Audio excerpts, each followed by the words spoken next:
wake up in the middle of the night and untrap the dog. You know what I mean? And people that have dogs that are in the bed, they understand what I'm talking about. Oh, my gosh. But if you lay on top of the bed and the dog doesn't get trapped, he can just go in and out and under the covers if he wants to. So it has its advantages. Okay. That's what I'm trying to say. That's a new one on me, I have to admit, Keith. Now, if I'm at a hotel, I will sleep under the sheets. I'll do that. Okay.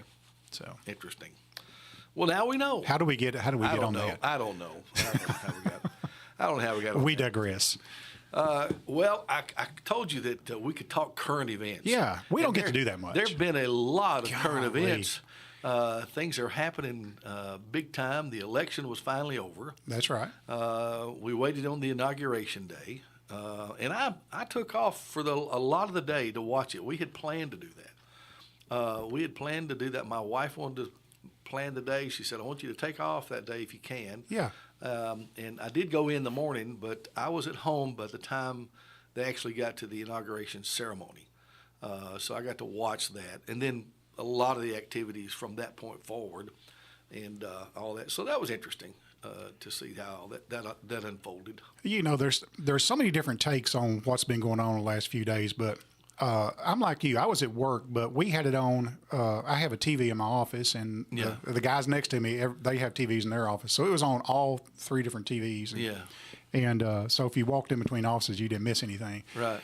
But as far as my personal feelings about this is that if you watch that, you probably watched one of the most historical events in American history during our lifetime. Mm-hmm. If you watched the process of the inauguration and the things that followed. Because for the first time, and this is just my view of politics altogether, I believe that when a person is elected, they should do what the people have elected them to do. So unlike some of our senators and stuff who forget who they represent, Donald Trump did not forget the voters of America who voted him in. And to say that, I heard some commentators say, well, he's up there pushing his own agenda. No, that's an agenda that he laid out that millions and millions of Americans said, that's what we want, go do it. And that's exactly what he did. We haven't seen that because in American politics, that doesn't exist. And Donald Trump is outside of that realm. If you've watched the way he's acted since he became president, he's a totally different guy than he was when he was president the first time. Yeah. I think he was smart enough the first time to understand that you needed to have guidance in certain areas. Right. But I also think he learned a big lesson on who you get to guide you. Yeah. And so the team that he's putting together is, I think, people that he can trust in, people that won't misguide him. And so I think we are witnessing history, especially the last couple of days. Even in the fainting hours of the afternoon or in the night, when he was in the Oval Office, how many times did the press get to walk into the Oval Office, and not just the Fox News type outlets, but everybody was in there. Yeah. And got to just asking questions in casual conversation. That hasn't happened in history. Yeah. And so, to me, it was just sitting and watching history take place. And it was a good day for me. Personally, I liked it. I seen one of the commentators, and it wasn't Fox; it was one of the others, and it was almost like they were complaining that he was doing what he said he was going to do. That's right. Yeah. And which I was fascinated by the comment. And whether you agree with him or not, he did campaign on doing some things, and that's what they did vote for. That's what the people that voted for him voted to have happen. They wanted, and they believed that he would do what he said he was going to do. So now he's doing it. Yeah. And this commentator was like, almost upset that, well, we've never seen this before. This guy's doing what he said he was going to do. Exactly. So I'm like, so it was kind of odd and strange. First time, I'm not saying that all of our legislators are like that, but let me give you an example. Bernie Sanders drives me bananas. Well, he drives, okay. So they were having a confirmation hearing, and I can't remember who it was. It was a young lady. It was a Trump appointee, and they're having a confirmation hearing, and he's asking them some questions about the minimum wage of $7.25 an hour. Okay. All right. So listen, Bernie Sanders, you are a duly elected senator, And if you're up there talking about minimum wage at $7.25 an hour, you're out of touch.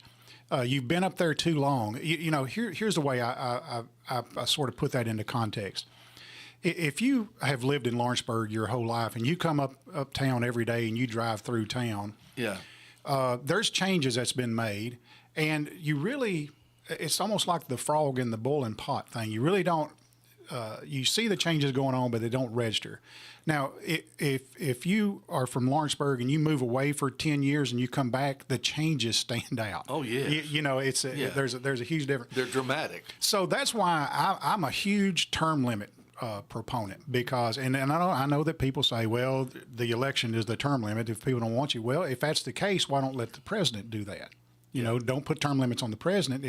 If the electorate is your term limit or term limiter, let the president fall to the electorate. The electorate, not the electric. But anyway, Bernie's been up there so long he can't get out of the 70s or whenever he got up there. Yeah. And because it's a moot point. Why ask somebody about $7.25 minimum wage? If I was on the other side, I said, okay, Bernie, I want to just say something here with all due respect. You show me the businesses that are paying $7.25 an hour, and I'll show you a business that's not in business in America today. Yeah.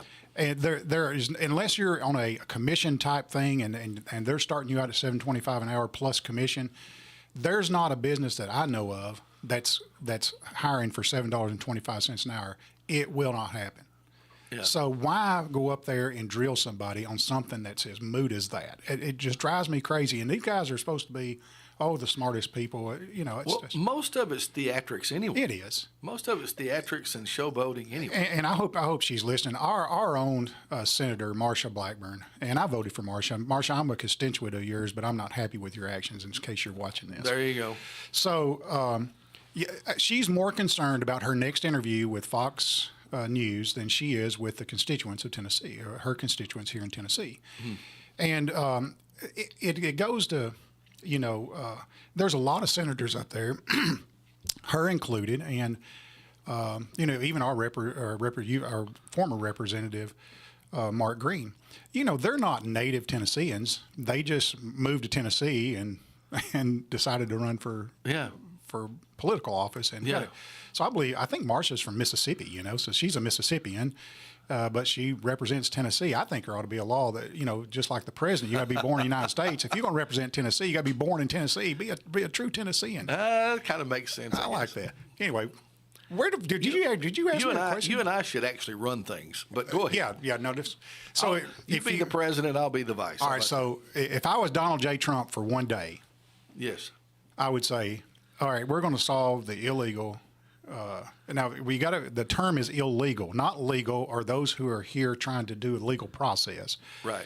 Those who are here illegally, who knowingly come across the border illegal. Yeah. So I would say, look, ICE is fixing to crack down on the problem that we have, and we all know that we have a problem. Yeah.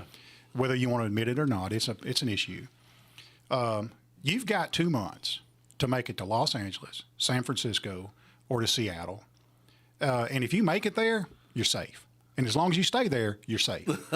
And so that's what I would do. And let those people who opened their doors up and saying, we'll take all the immigrants you can give us, hand them up. But here's what I don't like about this is I don't like the senators and our representatives' outlook on this, especially those who are proponents of the folks crossing the border. They always use the argument, well, they're going to do the labor, like in the fruit fields and stuff like that. Now, to me, that's modern day slavery, because isn't that why the blacks were integrated into the South into slavery, because they needed somebody to work the fields? Now, doesn't that sound just exactly what America went through